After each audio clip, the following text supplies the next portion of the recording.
ನಗುವಾಗ ಎಲ್ಲರೂ ನೆಂಟರೆ, ಅಳುವಾಗ ಯಾರೂ ಇಲ್ಲ. ದರ್ಶನ್ ವಿಚಾರದಲ್ಲಿ ಈ ಮಾತು ಮತ್ತೆ ಮತ್ತೆ ನಿಜ ಆಗ್ತಾ ಇದೆ. ದರ್ಶನ್ ಆ ಕಡೆ ಜೈಲಿಗೆ ಹೋಗ್ತಾ ಇದ್ದ ಹಾಗೆ ಆತ್ಮೀಯರೆಲ್ಲ ದೂರ ಸರಿದ್ರು.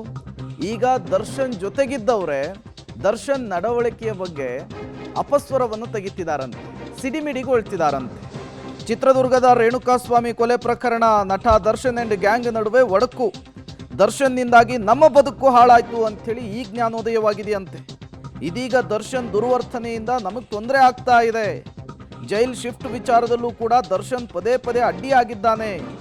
ದರ್ಶನ್ ವಿರುದ್ಧ ಉಳಿದ ಆರೋಪಿಗಳು ಮನಸ್ತಾಪವನ್ನು ಮಾಡಿಕೊಂಡ್ರಂತೆ, ಬೇಜಾರು ಮಾಡ್ಕೊಂಡಿದ್ದಾರಂತೆ. ದರ್ಶನ್ ಸ್ವಾರ್ಥಕ್ಕೆ ನಾವೆಲ್ಲರೂ ಕೂಡ ಬಲಿಪಶುಗಳಾಗ್ಬಿಟ್ವಿ ಅಂತ ಹೇಳಿ ಬೇಸರವನ್ನು ಹೊರಹಾಕ್ತಿದಾರಂತೆ. ಕಂಬಿ ಹಿಂದೆ ಕೂತ್ಕೊಂಡು ಪ್ರದೂಷು, ಲಕ್ಷ್ಮಣ್ಣು, ಅನೂಪ್ ಕುಮಾರು, ಜಗದೀಶು ಈ ರೀತಿ ಬೇಸರವನ್ನು ಹೊರಹಾಕ್ತಾ ಇರುವಂಥದ್ದು. ಕೆಟ್ಟ ಮೇಲೆ ಬುದ್ಧಿ ಬಂತು, ಸುಟ್ಟ ಮೇಲೆ ಒಲೆ ಉರಿತು ಅಂತಾರಲ್ಲ, ಈಗ ಜೈಲಿನ ಹಿಂದೆ ಹೋಗ್ತಾ ಇದ್ದ ಹಾಗೇನೆ ಇವರೆಲ್ಲರಿಗೂ ಕೂಡ ಜ್ಞಾನೋದಯ ಆದಂಗೆ ಆಗ್ತಾ ಇದೆ. ದರ್ಶನ್ ವಿಚಾರದಲ್ಲಿ ಅವರು ಕೂಡ ಬೇಸರಗೊಂಡಿದ್ದಾರೆ ಅನ್ನೋದು ಗೊತ್ತಾಗ್ತಾ ಇದೆ. ದರ್ಶನ್ ವಿಚಾರವನ್ನು ಮಾಡಿ ಅವ್ರ ಜೊತೆಗೆ ಸೇರಿ ನಾವೆಲ್ಲರೂ ಕೂಡ ಕೆಟ್ಟುವೆ ಅನ್ನುವಂತಹ ಮಾತುಗಳನ್ನು ಆಡ್ತಿದಾರಂತೆ. ಜೈಲಿನ ಸಿಬ್ಬಂದಿಗಳ ಬಳಿ ಅದನ್ನು ತೋಡ್ಕೊಳ್ತಾ ಇದ್ದಾರಂತೆ. ಈ ಮೂಲಕ ಡಿ ಗ್ಯಾಂಗ್ನಲ್ಲಿ ಒಡಕು ಬಿರುಕು ಮೂಡಿರೋದು ಸ್ಪಷ್ಟವಾಗಿ ಗೊತ್ತಾಗ್ತಾ ಇದೆ. ದರ್ಶನ್ ವಿಚಾರಕ್ಕೆ ಉಳಿದ ಸದಸ್ಯರುಗಳೇ ಈಗ ಬೇಸರವನ್ನು ಹೊರಹಾಕ್ತಿದಾರಂತೆ.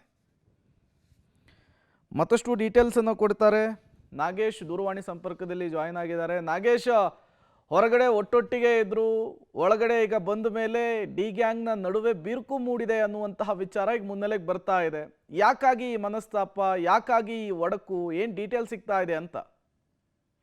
ರೇಣುಕಾಸ್ವಾಮಿ ಕೊಲೆ ಕೇಸಲ್ಲಿ ಬಂಧನವಾಗಿ ಪರಪ್ಪನ ಅಗ್ರಹಾರ ಜೈಲಿನಲ್ಲಿರುವಂತಹ ಡಿ ಗ್ಯಾಂಗ್ ನಡುವೆ ಬಿರುಕು ಉಂಟಾಗಿದೆ ಅನ್ನುವಂತ ಮಾಹಿತಿಗಳು ಈಗ ಸದ್ಯಕ್ಕೆ ಗೊತ್ತಾಗ್ತಿರುವಂತದ್ದು. ಬಹಳ ಪ್ರಮುಖವಾಗಿ ಈಗಾಗಲೇ ಪರಪ್ಪನ ಅಗ್ರಹಾರ ಜೈಲಿನಿಂದ ದರ್ಶನ್ ಮತ್ತೆ ಇತರೆ ಗ್ಯಾಂಗ್ನ ಸದಸ್ಯರಿಗೆ ಬೇರೆ ಬೇರೆ ಜೈಲಿಗೆ ಶಿಫ್ಟ್ ಮಾಡಬೇಕು ಅನ್ನುವಂತ ಕಾರಣಕ್ಕೆ ಅರ್ಜಿ ಹಾಕಿದ್ರು. ಆ ಅರ್ಜಿ ವಿಚಾರಣೆ ಮಾಡಿದಂತ ಸಂದರ್ಭದಲ್ಲಿ ಅದಕ್ಕೆ ಪ್ರತಿಯಾಗಿ ಅರ್ಜಿಯನ್ನ ಹಾಕೊಂಡು ಬಳ್ಳಾರಿ ಜೈಲಿಗೆ ದರ್ಶನ್ ಮತ್ತೆ ಬೇರೆ ಸದಸ್ಯರನ್ನ ಶಿಫ್ಟ್ ಮಾಡಬಾರ್ದು ಅಂತ ಹೇಳಿ ಮನವಿಯನ್ನ ಮಾಡ್ಕೊಂಡಂತ ಕಾರಣಕ್ಕಾಗಿ ಕೋರ್ಟ್ ವಾದ ಪ್ರತಿವಾದವನ್ನ ಆಲಿಸಿ ಇಲ್ಲೇ ಇರ್ಲಿಕ್ಕೆ ಅನುಮತಿಯನ್ನ ಮಾಡಿಕೊಟ್ಟಿತ್ತು. ಇದು ಎಲ್ಲ ಒಂದ್ ಕಡೆ ದರ್ಶನ್ ಗ್ಯಾಂಗ್ನ ಸದಸ್ಯರಲ್ಲಿ ಒಡಕು ಮೂಡ್ಲಿಕ್ಕೆ ಪ್ರಮುಖವಾದ ಕಾರಣವಾಗಿದೆ ಅನ್ನುವಂತ ಮಾಹಿತಿಗಳು ಕೂಡ ಗೊತ್ತಾಗ್ತಿರುವಂತದ್ದು. ಯಾಕಂದ್ರೆ ಈಗಾಗಲೇ ಚಿತ್ರದುರ್ಗ ಮೂಲದ ಜಗದೀಶ್ ಮತ್ತೆ ಅನೂಪ್ ಕುಮಾರ್ ಏನಿದ್ದಾರೆ, ಅವರು ಬೇರೆ ಜೈಲಿಗೆ ಶಿಫ್ಟ್ ಮಾಡಿದ್ರೆ ಅಲ್ಲಿ ನಮ್ಮ ಪೋಷಕರು ಬರ್ಲಿಕ್ಕೆ ಅನುಕೂಲವಾಗ್ತಾ ಇತ್ತು.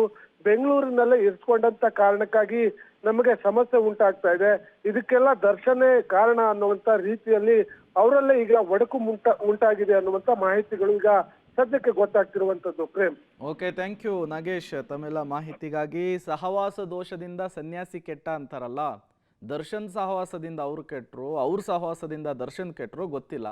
ಬಟ್ ಜೈಲಿಗೆ ಹೋದ್ಮೇಲೆ, ಕಂಬಿ ಎಣಿಸೋದಕ್ಕೆ ಶುರು ಮಾಡಿದ ಮೇಲೆ ಜ್ಞಾನೋದಯ ಆದಂಥದ್ದಂತೂ ಸ್ಪಷ್ಟವಾಗಿ ಗೊತ್ತಾಗ್ತಾ ಇದೆ. ಹಾಗಾಗಿಯೇ ದರ್ಶನ್ ನಡವಳಿಕೆಯ ಬಗ್ಗೆ ಈಗ ಅವರ ಜೊತೆಗಿದ್ದವರೇ ಆಕ್ಷೇಪವನ್ನು ವ್ಯಕ್ತಪಡಿಸ್ತಿದ್ದಾರಂತೆ.